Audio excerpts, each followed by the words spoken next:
All right, we can begin. Hilda, are you ready to request? I am ready. Okay.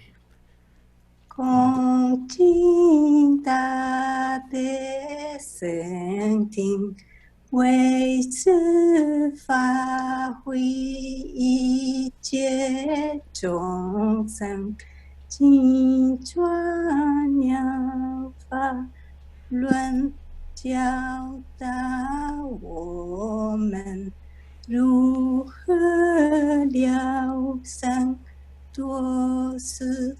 离苦得乐，众生无生。Will the Sangha with great virtue, out of compassion, for the sake of this assembly and all living beings, please turn the wonderful Dharma wheel to teach us how to live suffering, attain bliss, and end birth and death, and quickly realize non-birth. Namo tassa bhagavato arahato samma sambuddhassa. Homage to the blessed, noble, and perfectly enlightened one. Namo sadanto suchetoye alahati sanmiao sanputoche. Wu shang shen shen wei miao fa. 百千万劫难遭遇，我今见闻得受持，愿解如来真实义。Supreme and wondrous Dharma, subtle and profound, rarely is encountered, even in a billion eons. But now we see and hear it and accept it reverently. May we truly understand the Buddha's actual meaning. Welcome everyone to the 17th class of the Medicine Master Buddha's Sutra. And as we have done every single time, we'll begin after requesting the Dharma, we're reciting Medicine Master Buddha's name 7 times. So I'm going to invite everyone to still keep their hands, the palms folded, and join me. Namo quelling disasters, lengthening life, Medicine Master Buddha. Namo quelling disasters, lengthening life, Medicine Master Buddha. Namo quelling disasters, lengthening life, Medicine Master Buddha. Namo quelling disasters, lengthening life, Medicine Master Buddha. Namo quelling disasters, lengthening life, Medicine Master Buddha. Namo quelling disasters, lengthening life, Medicine Master Buddha. Namo quelling disasters, lengthening life, Medicine Master Buddha. If any of you have been wondering, because I have, why I am reading the name instead of how would I say it, reciting it to the tune. We have a tune when we recite Medicine Master Buddha's name that we do at CDTB in English in the morning. The reason is I can't really carry a tune. I go out of tune, and I haven't been practicing apart from joining the assembly. I haven't been the one like leading the recitation of the tune. So left to myself, if I don't have a more reliable voice to rely on, I go out of tune. And so maybe in the next few coming classes we can give it a try. Yeah, I maybe I should practice. Let me see, how does it go now? Quelling disasters, lengthening life, Medicine Master Buddha Namo. And it goes on.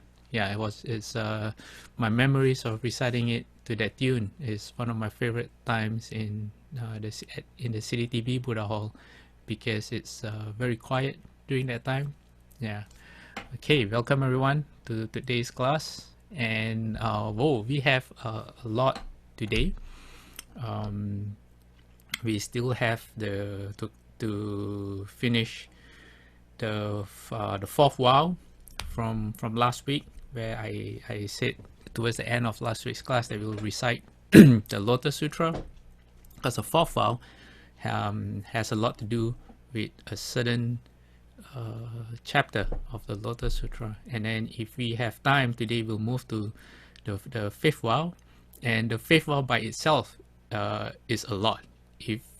If we want to go into detail, it will take maybe multiple classes. I don't think we need to go into such detail, but it's very interesting, the fifth vow, and we'll see how far we get today. Okay, so before I continue, I received a message from Tan from Melbourne, and she said that she has been contemplating one of the questions that I asked.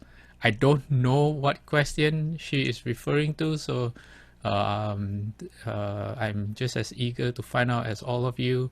Tan, would you like to maybe state the question first? Are you ready now, or would you like to do this yes. later? Yes, Amitabha. Yes, Dharma Master. I think at the end of the last session, you asked the three first vows have a common point, something in common. Yes. And it's a term, and that has a tree in it. Yes. Yeah. Okay. And what? So do you want to restate the question or your answer? Oh, I think I came up with an answer. I'm not too sure, but yeah, I let others participate first. Otherwise I don't mind to say if you want to. No, I think you can start the ball rolling if you don't mind. Yeah, and then so I think it's maybe the body resolve. The body resolve. Okay. Is that it? Is that your answer? Yeah, because I played 3 times and I heard that you said it's a term. And it's got tree in it. Okay. So body tree, body resolve. Yes. I'm not sure. Yes and no. Yes, as in you are correct. Let me see. I haven't really thought about it. How the body resolve and vows. I think they arise. I have to think about it. As in maybe when I say think about it, I'm trying to recall if I've read in any sutras or shastras, if they have spoken or allude to vows and the body resolve. For example, in the Avatamsaka Sutra, when good youth Sudana visits the how many teachers? 53 teachers. Every time he's asked, have you brought forth the body resolve? And every time he answers yes. I think sometimes they arise together. I think vows, let me see. Okay, I'm just going to throw this out and all of you can tell me what you think. I think vows arise in accompaniment. Okay, we make vows when we have the opportunity to really think about it. We do make vows. So I think we constantly renew our vows. And then there's a point where we bring forth the body resolve, and then the vows get supercharged from there. And then depending on which stage the body resolve comes in, then at the stage of when you become a bodhisattva, I guess maybe on the first ground, then you start making far-reaching vows that encompass all more and more living beings. Yeah. Anyone? No? Everyone's very quiet today, as usual. Okay, so yes. Yes, Tan. So does that mean that if I understand what you're saying, so that means vows on the chosen ground has to be before, and after the Bodhisattva you know, start on his journey, he start to make even bigger vows that more encompassing. Is that what you're saying? Yeah, I think if, like, for example, if I look at myself, I'm not saying in every case or in it has to be that way. This is more reflecting, say, like myself. You tend to, like, I tend to make vows that push me. So my vows fall into certain categories. One category is vows that I can do, and then the other category falls into things I would like to do but are unable to do it. And then the vows remind me of trying to do that. For example, like not losing my temper, like not getting angry is not something that I can control all the time, but it's something that I would really like to be able to control or to eliminate. And then I'm sure one day, although I would like to think that I have brought forth the Bodhi resolve, I don't really think so, because my thoughts and actions do not correspond to someone who I think would have brought forth the Bodhi resolve. When that moment happens, I think my vows would then like gain another level, like get supercharged, and it will be different again. Yeah, does that make sense? Yeah, yes, yeah. Thank you very much, Dhamma Master. But I think for everyone it's different. So this is a question everyone has to look at their own sutra, which is their own experience, and see what is the case. Yeah. So actually, the question that I was asking is, what do all the vows have in common? And it's called the 3 classes of precepts. I am looking through my my notes. I'm trying to look for it.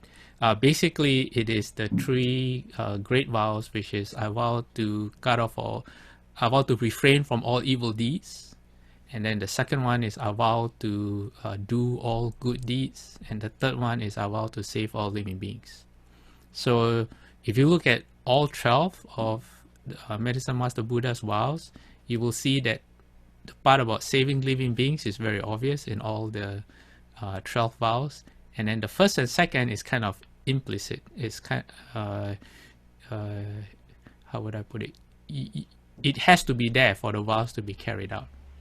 Yeah. So that was my question.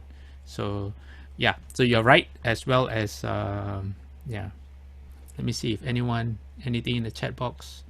No, anyone want to share? No? I should bring back my cricket sound. All right, so I have the Lotus Sutra in front of me. I'm going to put it up on the screen and increase the size. So if everyone was here last week and you recall, in the 4th vow, okay, let me bring up the 4th vow too. Master, 4th great vow, and let me increase that size. Page display single. Okay, on your screen, the 4th great vow.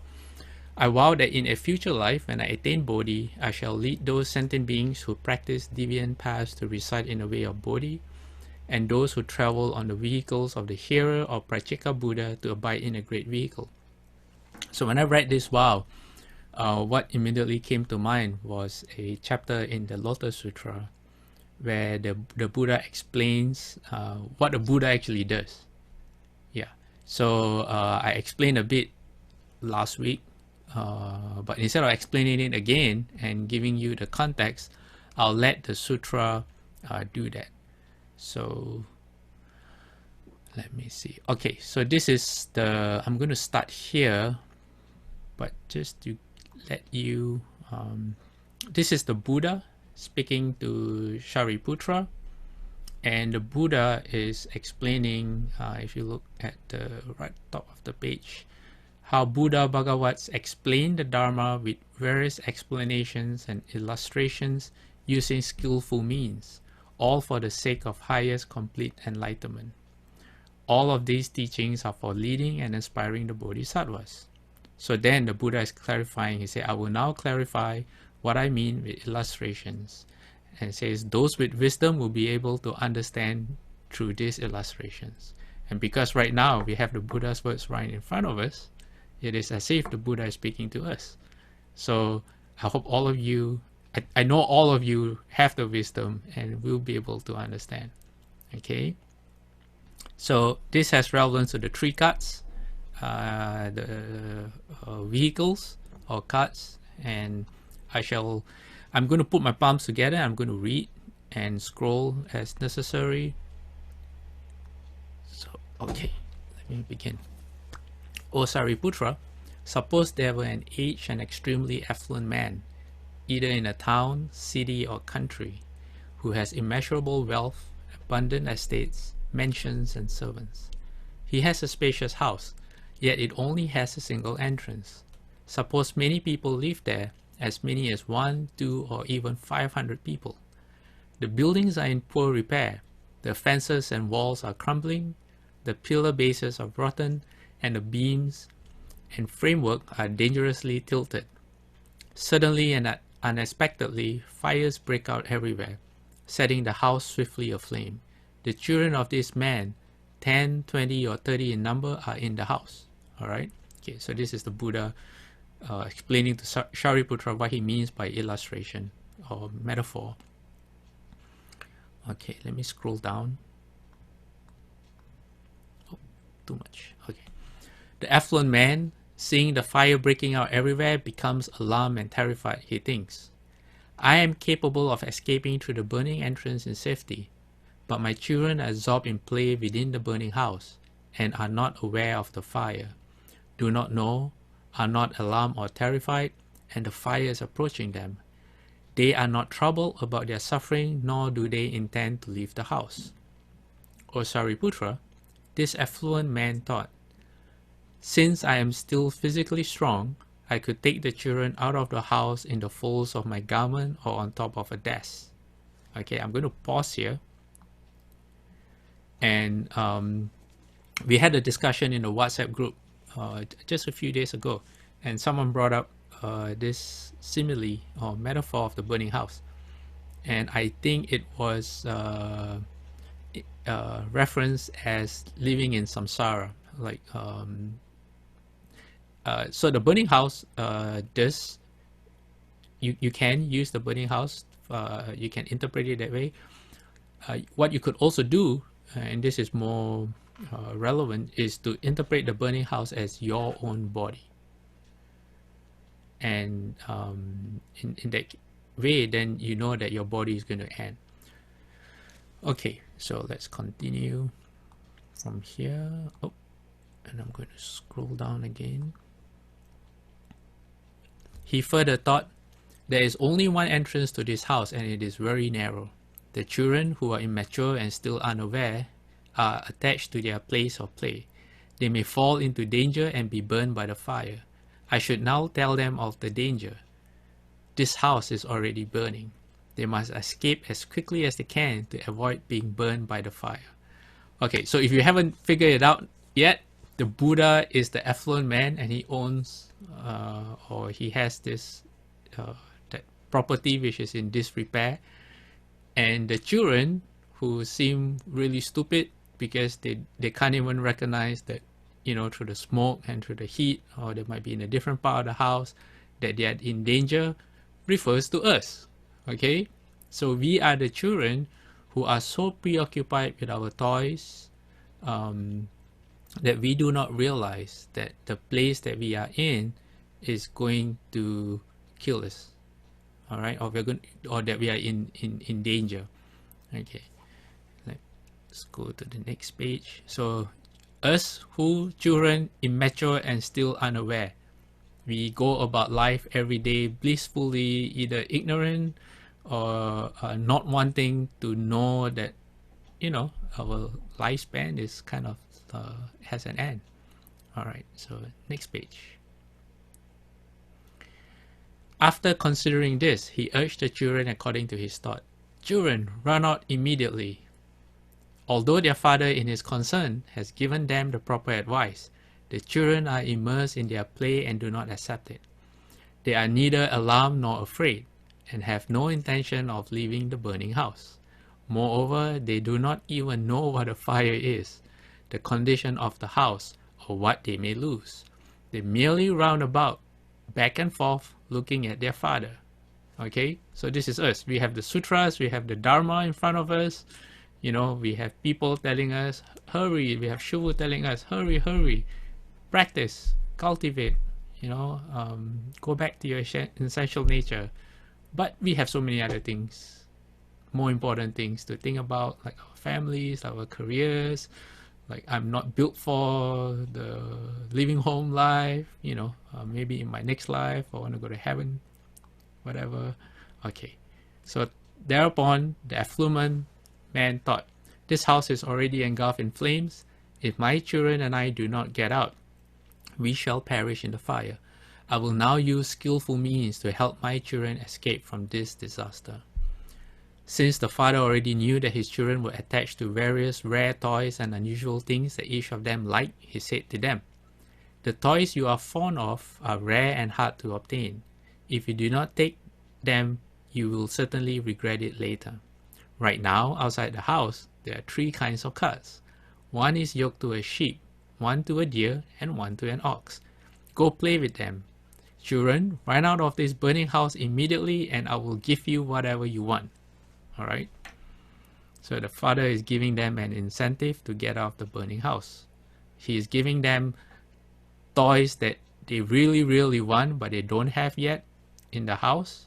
You know, maybe they're just playing with toys of that look like cards, but they really, really want actual card. Okay. So the children, hearing what their father had said about the rare toys, became excited, and in their eagerness to get to them, they pushed each other out of the way in a mad rush out of the burning house. Then the affluent man saw that his children had got out safely and were sitting unharmed in an open area at a crossroad. He was relieved, happy, and joyful. The children said to their father, Father, please give us the toys you promised. Those 3 carts, one yoked to a sheep, one to a deer, and one to an ox. Okay, I'm going to pause here a bit. And this illustration, okay, the 3 carts represent 3 different things. Okay, so the first one, the sheep cart, represents the sound hearer vehicle, or the Shravaka vehicle, meaning people like us, people who can contemplate, can end their suffering by contemplating the Four Noble Truths. Okay, and then the second cart, the cart that's like Santa Claus cart, which is pulled by reindeer, okay, the one to a deer, okay, that represents the Prachika Buddha vehicle, meaning if you so inclined, if you prefer to practice the Dharma door of the 12 conditioned links, then you will gravitate towards that. And then the third one, the ox card, represents the Bodhisattva teachings. So if you say the first card, you know, the one that's yoked to pulled by sheep, you don't want it because you say, oh, what about my family? You know, who's going to save my family? How about everyone else who's suffering? You know, and you say, oh, the 12 condition, and then when you hear the deer card, you say, oh, the 12 condition link sounds so boring, you know, and again, if I liberate myself, who's going to liberate my family too? Then you gravitate towards the ox card, which is the Bodhisattva vehicle. Okay, so what happens when the children or us run out of the burning house because we want either one of these 3 cards? Okay, I'm going to start here. O Shariputra, the affluent man then gave each child the same kind of large cart. These carts were tall and spacious, adorned with various jewels and encircled with railings full of hanging bells. On the tops of the carts were canopies also decorated with various kinds of jewels. These carts were draped. Okay, I'm going to start at the top. These carts were draped with jewel cords and hung with flower garlands. They were thickly piled with fabrics, and red pillows had been placed about. These carts were each yoked to an ox with a spotlessly white hide. These oxen had beautiful bodies with powerful muscles, even gaits, and were as swift as the wind, and there were many attendants guarding them. Why did the affluent man give these carts? Because the man had great and immeasurable wealth, and his abundant storehouses were full. He thus thought further. Okay, I'm going to scroll down a bit so we don't have to scroll again. Since my treasure has no limit, I should not give my children inferior carts. These are my children and I love them all equally. I have an immeasurable number of large carts such as this, decorated with the 7 treasures. I should equally distribute them to each child without discrimination. Why is this? Even if I gave carts like this to everyone in the country, their number would not be exhausted. Why should I not give them to my own children? At that time, the children each climbed into a great cart and had an unprecedented experience, one beyond their original expectations. Okay, so carts, the image of carts resonate with me because when I was growing up, I always liked cars, and carts are like cars, and in my mind, I interpret this story as, you know, maybe the 3 carts represent 3 different, maybe the first card is like a BMW, you know, the second one is, okay, let's just use BMWs, okay, the first one is like a 3 Series, okay, some people like the 3 Series, they don't have family, so they don't need a larger one, and then the second card is the 5 Series, and then the third card is the 7 Series. So different people they prefer different, they have different preferences. But what the Buddha does is, by giving them what they want or what is suitable for their aptitude, and getting them out of the burning house, instead of giving them what he promised, he gives them something even better. So what's even better than a BMW 7 Series? Maybe BMW is not the best choice. Now that I realize, I'll use Mercedes-Benz. Okay, so C class, E class, and then S class, right? You get C class, the smallest one, and you have the E class, the medium-sized one, and you have the S class, the so-called best range of the Mercedes-Benz range. But when you come out, instead what you have is a Maybach. What's a Maybach? A Maybach is the luxury range of Mercedes-Benz. When I was working in Malaysia, they were actually my client, Maybach. So what is Maybach? Right now, Maybach is slightly different, but back then, Maybach meant that you got a car which was handmade, like a Rolls Royce or like a Bentley. Everything's a lot of attention is paid to detail, you know. So let me scroll back. How you see how this okay, look at the top of your page, you know, the way the card is described. So a Maybach is just like that, you know, everything's handmade, polished until you can see your face in it, you know. They choose the best materials, and you get something that's really, really special. It's so special that it makes an, if you take a Maybach and an S class, you compare them, it's like comparing a Mercedes and like a regular Toyota, you know. Nothing wrong with Toyotas, but you know the difference, right? Yeah. So this is what the Buddha does. Okay. And continuing on, okay, so the Buddha then asked Shariputra a question. He says, "Oh Shariputra, what do you think about this? This affluent man gave to his children equally a large cart decorated with precious treasures. Has he deceived them or not?" And then Shariputra replied, "No, Bhagavat. The affluent man only tried to help his children escape from the disastrous fire. He saved their lives and did not deceive them. This is by no means a deception. Why? Because by saving their lives, they obtained marvelous toys. Moreover, they were saved from the burning house by skillful means. O Bhagavat, if this affluent man had not given them even the smallest cart, it still would not have been a deception. Why is this? Because this affluent man thought before." Okay, let me scroll. "I will help my children escape with skillful means. This is why it was not a deception. How much more so, since the affluent man, knowing that he had immeasurable wealth and wanting to benefit them equally, gave each of his children a large ox cart. So this whole illustration is what the Buddha is trying to do. The Buddha is trying, through skillful means, he, how you say, because we are creatures of discrimination, we have likes and dislikes, and we have different causes and conditions, and we have different aspirations. What the Buddha has done is, from the single supreme vehicle, which is the Buddha vehicle, he breaks it down into the sound hearer vehicles, into the Praceka Buddha teachings, and to the Bodhisattva path, because to suit different our different natures. And any one of these cards can take us out of the burning house.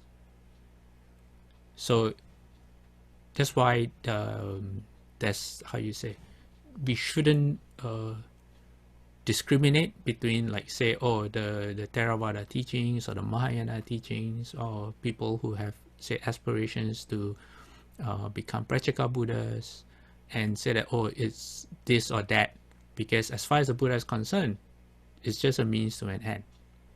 Okay, all right, so that was the Lotus Sutra. Okay, and today we will get to the fifth vow. Okay, where's my Medicine Master Buddha Sutra? Okay, at this point, does anyone have any questions or remarks or thoughts they want to share?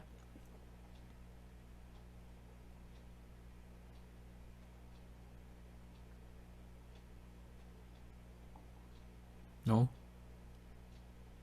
Every time I ask, no one responds. One day, one of you shall surprise me. Okay, fifth vow. Okay, now we are back to the Medicine Master Sutra. Okay, I'm going to put my palms together and recite. The fifth great vow. I vow that in a future life, when I attain Bodhi, I shall enable limitless and boundless numbers of sentient beings who cultivate Brahma Conduct within my Dharma to perfectly uphold the 3 classes of precepts without exception. Should there be any violation, upon hearing my name, they will regain their purity and not fall into the evil destinies. Okay, all right, so let's do some Tan. The 3 clusters of precepts is the answer to the question, what do all the vows have in common, which is saving all living beings. Okay, starting in the proper order, refraining from all evil, doing all good, and saving all living beings is also known as the 3 classes of precepts.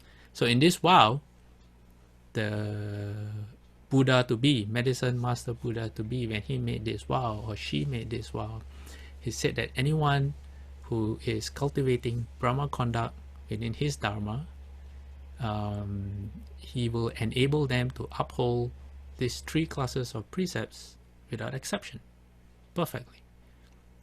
And even if you transgress the precepts, if you make a mistake, you're still learning, just by hearing his name, okay, and then, okay, by hearing his name, you will regain your purity and not fall into the evil destinies. And by now, I hope you all realize that when in the sutra it says hearing his name, there's a lot of meaning to that. It's very deep. It's not just, oh, hearing someone say the words Medicine Master Buddha. No, it means you recognize, you are, how you say,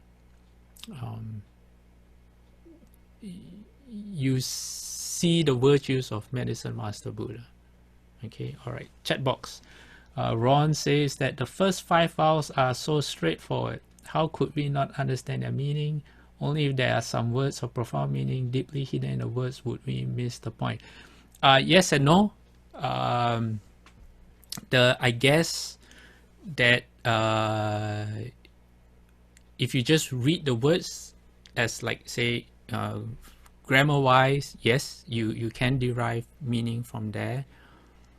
I also think, and this one I would like to hear your comments, everyone's comments.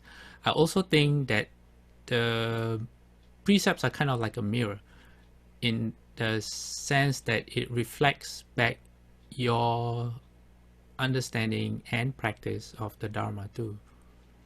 So the deeper you go in your own practice, the more these vows actually come alive, and all the different dimensions and how you say, intricacies come alive, and then the more these vows will speak to you, especially if you have made a similar vow to this, any of these 12 vows, and then you find yourself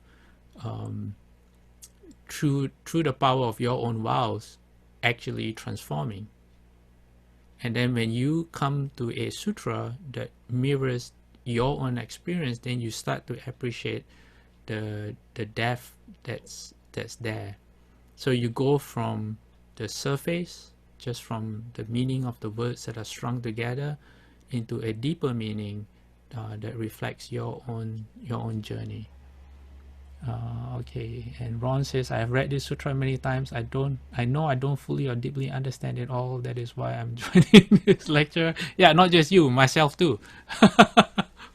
By doing this, I too am learning, which is why I really want to hear from all of you, because you're all hearing from me, but I don't get to hear from anyone else. That's not fair. Okay, all right. Brahma Conduct. Okay, who cultivate Brahma Conduct. That's the key word to this fifth vow. What is Brahma Conduct? Well, wouldn't you know it? I guess those who are reciting the Avatamsaka Sutra right now with the Tempi An Fa Hoi would, especially if you understand Chinese, there is a whole chapter in the Avatamsaka Sutra that talks about the Brahma Conduct. Anyone? I got a squeak in my... Li Hon? Oh, Li Hon, do you have something to share? No? Mistake? Okay, my hopes were up. Alright, Brahma Conduct. Chapter 16 of the Avatamsaka Sutra is all about the Brahma Conduct. Okay, let me see. Ron, I just saw a chat box. This sutra is not raising any profound or deep feeling within me. Well, practice more. Keep on investigating. Make your own vows. Maybe because you haven't made any vows yet, or have you? And investigate how really pay attention to the vows that you make, and how has the vows change you, help you change. Okay, so Brahma Conduct. What is Brahma Conduct? According to Shufu, and this is from chapter 16, which is actually the title of chapter 16 is Brahma Conduct of the Avatamsaka Sutra. How convenient. Okay, so Shufu says the true meaning of Brahma Conduct is pure conduct. He says it is the pure conduct cultivated by bodhisattvas. So I spent the last few days, actually I spent more time, but I was spending the last few days reading chapter 16, because I have not really investigated the Avatamsaka Sutra before, apart from various individual chapters and joining in the various Fa Hois in the last few years. And I have to say, depending on your personality, reading chapter 16 could be either very enlightening, or, as my initial experience, very I wouldn't say frustrating, but chapter 16 is something that you cannot really use logic to get at. Yeah, and I'll go through, and I'm also keeping an eye on the time. We have 20 minutes. I have a video. It's a very interesting video that I want to share with people. It's called Life After Life, and it has to do with the Brahma Conduct. But with only 20 minutes left, I'm not really sure if we have time. And oh, before I forget, okay, before I go into Brahma Conduct, I have received requests to speak about the 8 precepts, because on June 3rd or June 4th, July. Let me see. Yeah, July 3rd and 4th. Berkeley Buddhist Monastery will be holding a 3-day Amitabha recitation session. And it's going to be on Zoom, so everyone can join. And what we're going to do, which we've never done before, a lot of things we've never done before during this time, but this is something special, which is we're going to transmit the 8 precepts through Zoom. We can do that because people usually hold the 8 precepts for 1 day and 1 night, and there aren't any prerequisites, like you don't have to confess before a monk or a nun before you take the 8 precepts. So we're going to do that, and then people can decide for themselves when we transmit the precepts if you want to take it for a day and a night, which is 24 full hours, or if you want to hold it for a longer period, like say for the whole duration of the Amitabha Fahui, you can as well. So I have been receiving some requests about the 8 precepts. I just wanted to see, based on the 37 people here, how many of you are interested in listening to the 8 precepts before we transmit them? You can either put your reply in the chat box, or you can raise your hand, or just unmute your mic. Okay, let me see. Okay, Rose, okay. All right, I think we have enough people that we can dedicate at least one class to the 8 precepts, which I'm very excited about too, because the 8 precepts are really, really good, very, very wholesome. Okay, all right, great. Okay, Brahma Conduct. Thank you for your responses. Okay, Brahma Conduct. So in chapter 16 of the Avatamsaka Sutra, first says that if you want to, maybe I'll just read it. Okay, I'm going to put my palms together because this is the sutra. And this part is spoken by a Bodhisattva called Dharma Wisdom Bodhisattva. And he said, disciple of the Buddha, when the Bodhisattva Mahasattva cultivates Brahma Conduct, he should use 10 dharmas as his basis of thought and formulate the intention and contemplate them. All right. Okay, I'm going to put this on screen so that everyone can see it.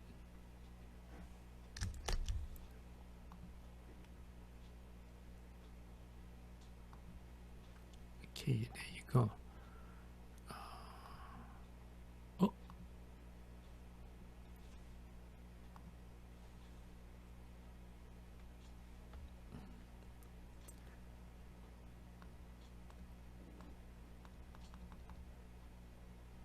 Okay, I can see it on my phone, so it should be large enough. So he says you should use 10 dharmas. Okay, he says anyone who wants to cultivate Brahma Conduct should use 10 dharmas as a basis of thought and formulate the intention and contemplate it. So what are the 10? So the 10 are body and body karma, speech karma, thought karma, the Buddha, the Dharma, the Sangha, and finally the precepts.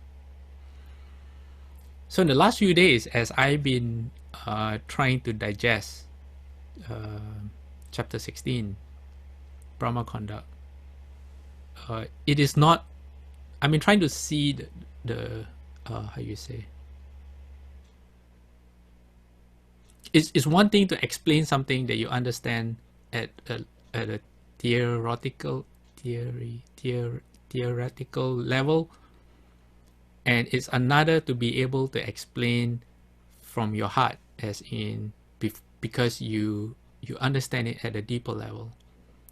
And I have to say, for chapter 16, I can only do the former, not the latter, because what the remaining of the chapter does, this is the beginning of the chapter where it gives out this list of 10. The remaining of the chapter speaks about how, first it tells you to contemplate this 10, but it goes into detail, especially Shufu's commentary, about how all these 10 are not Brahma Conduct.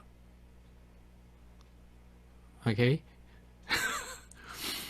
That's why I said in the beginning that when you read this chapter, depending on your personality, you might get frustrated, because, and we'll come to that. We don't have much time left for today. I think we'll come to that next week. Brahma Conduct, because of its purity, is non-dual.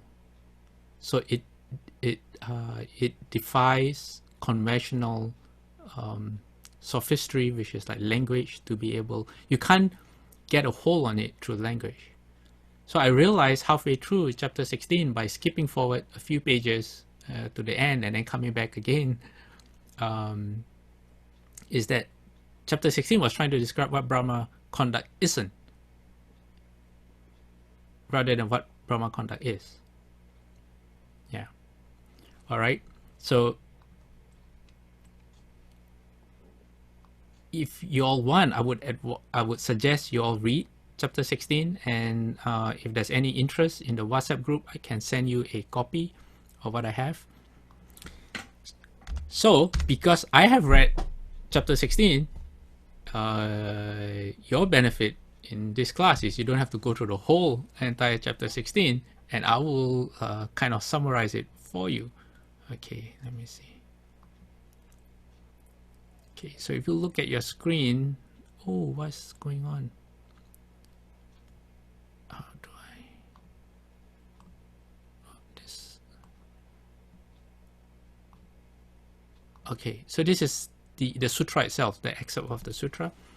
So it says, contemplating in this way, because Brahma Conduct cannot be got at, because the 3 periods of time are all empty and still, because one's mind has no grasping or attachment, because one's mind has no obstructions, because what one practices is non-dual, because of experience of self-mastery, because of receiving, let me change that. Because of receiving the Dharma of no marks, because of contemplating the Dharma of no marks, because of knowing that the Buddha and Dharmas are level and equal, because of endowment with all Buddha Dharmas, therefore it is called pure Brahma Conduct. Okay, let me show you that again. Okay, because Brahma Conduct, okay, cannot be got at, and this is really interesting because we are trying to figure out what Brahma Conduct is. And it goes on to say, because the 3 periods of time are all empty and still, because one's mind has no grasping or attachment, because one's mind has no obstructions, because what one practices is non-dual, because of experience of self-mastery, because of receiving the Dharma of no marks, because of contemplating the Dharma of no marks, because of knowing that the Buddha and Dharmas are level and equal, because of endowment with all Buddha Dharmas, therefore it is called pure Brahma Conduct. Is that helpful? Okay. Brahma Conduct or pure conduct, you could say all this is and is not, because it's non-dual. You could say all those things that were just described, including the 10 before that, is and is not Brahma Conduct. Because there is Brahma Conduct actually, and we'll get there. Not today. We won't be able to get there today. So you all be in suspense until next week, unless you choose to read chapter 16.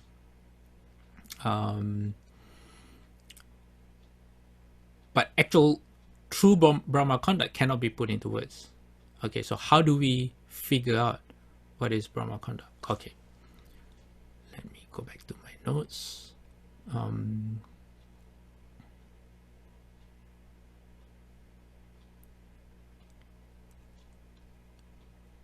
Okay, maybe I should.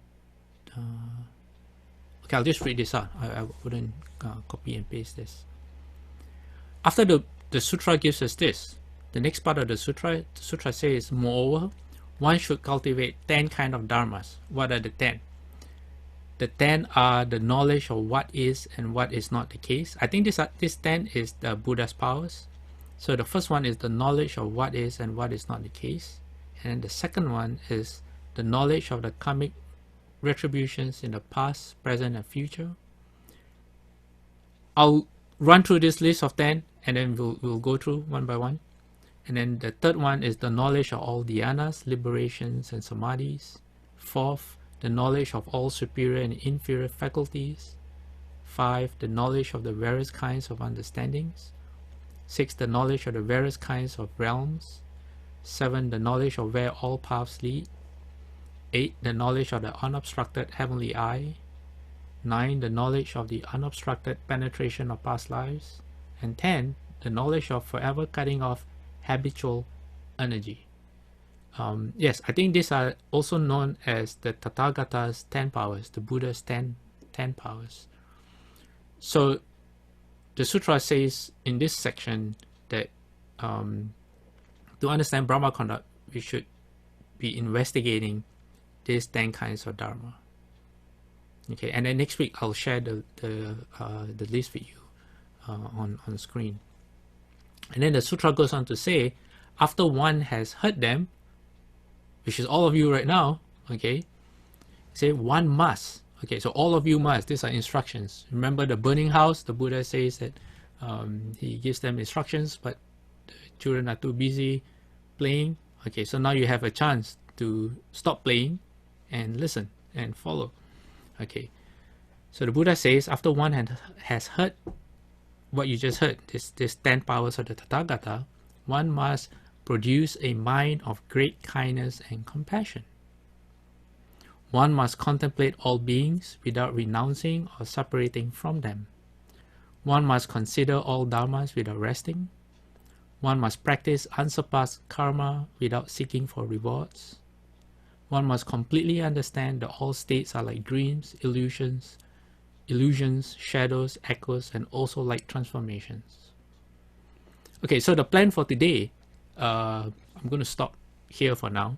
The plan for today was, after going through chapter 16, a summary of chapter 16 about what is not Brahma conduct, we would then move into what is Brahma conduct through how the Bodhisattva practices.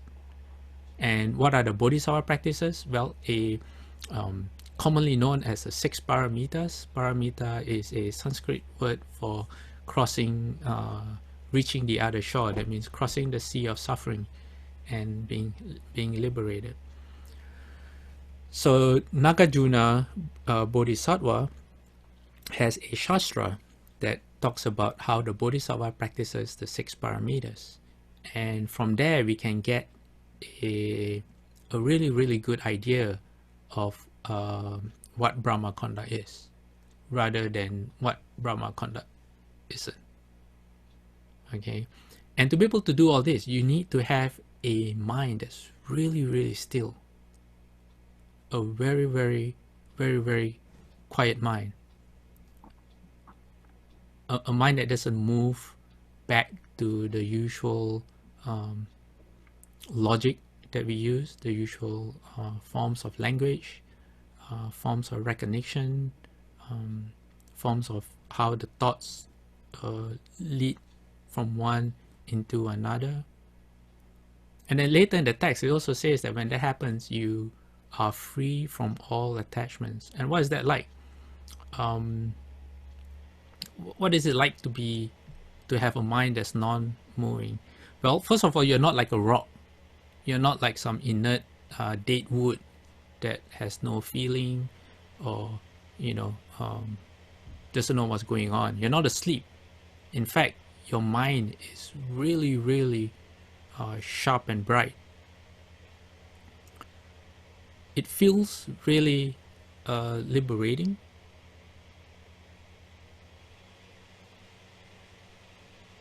It feels like you have all the weight off your shoulders. And you didn't even realize you had weight on your shoulders to begin with. Imagine everything that you have. How am I going to put this? Okay, say someone presents you with a, you're walking and someone picks up a lump of mud, a piece of rock, a dirty rock, and gives it to you, and you look at the rock and it has no value whatsoever to you, or mud, it's just dirt. It belongs on the ground. You would not give it a second thought. He throws it to you, you don't catch it, it falls on the ground, and you just walk without even thinking about it ever again for the rest of your life. That mud or rock has no hold on you whatsoever. It cannot form a connection to you. It cannot control how you feel. Now imagine being able to go through life and everything that you once held dear. Say for me, before I became a monk, it would be what? It would be my watch. It would be that pen in my pocket. It would be my car. It would be my ego. It would be my the status that I tried to build, the persona that I tried to project to people. It would be my anything that has value to me. And without realizing it, all those things were controlling how I acted, how I felt. Your job, your business. We do so many thoughts and actions in consideration of all those things that have a hold on us. But once your mind becomes really, really still, and you don't have any attachments, there's nothing holding you down. And because nothing holds you down, you feel really free, because your happiness, your sense of well-being is not tied up in any of those things. You don't need any of those things to make you feel happy. And on the contrary, you might think that you would feel miserable, but you don't. There's a sign, you will, for the first time in your life, understand what light is means. And Guan Yin sitting with one, she has her elbow on one of her, she's like sitting on the ledge with one leg down, one leg up, and her hand is resting. It's called Zhu Zai, like sitting at ease. You will understand what that feels like. And then you will understand what wonderful existence means. Yeah. So that's what it's like to have a mind that's really still. And then you will get all these things that chapter 16 is talking about. And we shall go into that next week, because as we explore, we will explore through the paramita of giving, which is very, very interesting, because it is through giving that you get the 32 hallmarks of the Buddha that we haven't finished. We are on hallmark number 17. And Nagarjuna Bodhisattva actually talks about how various forms of giving corresponds to getting the 32 hallmarks. So through Dana Paramita, or the Paramita of generosity, we shall explore what actually is Brahma Conduct. Okay. Do we have any questions? Okay, let me see. Chat box. I imagine being without fear, worries of being able to know exactly the right thing to do in every situation without thinking about it. Everything is easy and natural as breathing, not needing anything at all to be full and content. Yes, I'm not going to say who that was because it was sent to me.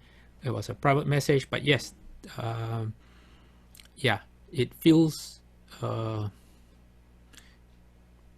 yeah, it's hard to describe, but it's really like is, and it gives you, it's like a peek behind a curtain.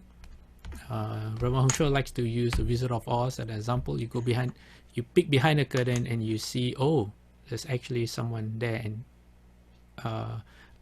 you understand now. Or the sutras describe it as how just one drop of the ocean, and you understand how all the oceans tastes like. Yeah, I think that's a very good analogy. Okay, if there aren't any more questions or remarks, what time is it right now? It's exactly 6 o'clock here in California. Anyone else? If not, we are going to dedicate merit for today. No? Okay.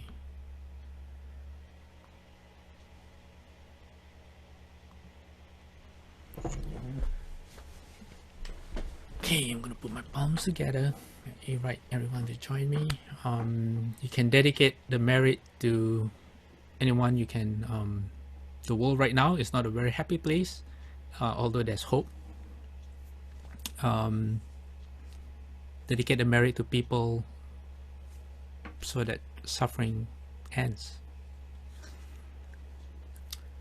May every living being, our minds as one and radiant with light, share the fruits of peace with hearts of goodness, luminous and bright.